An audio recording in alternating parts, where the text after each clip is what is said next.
What's up mga bayoters? So for today's video, another day, another mini vlog. So manglimpyo dita karon no sa atong palibot kay aron mo limpyo atong palibot murag naong nimo nga angay limpyuhanan. So dire sa likod din isa mong payag no. So dire ta maglimpyo karon og sugod. So unsa pa tong igihulat ninyo diha? Ubanin ako ninyo para manilhig dire sa palibot. Oh.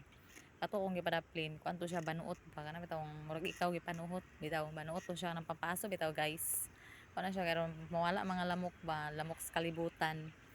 So diya grabe na akong panilhig diara sa tanan palibot no bisag asa na ko padulong ana kay aron lang gyud malimpyo ang tanan palibot kay aron iwas ta sa mga lamok, iwas ta sa mga sakit-sakit no.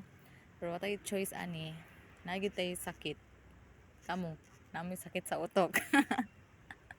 So, ano ni siya? Sige na mo panilihig dara. Ako na siyang time-lapse everyone, no? Kay kuan man. Dagan yung ko gisilhigan gyud. Gikapoy ra ba ko ana? Pero sige lang. Wala tayo choice. Kailangan ta malimpyo sa itong palibot. Kaya malimpyo gyud no? O, pak. Sige, go. Mura nagilakag si Ismedia. O, ana.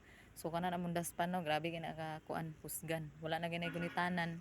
Pero magamit gyapon oy. Gamitang utok. So, mo na ni resulta sa akong pagpanilhig sa tanan palibot. So tanawan ninyo kita kay mga manok gyapon ba.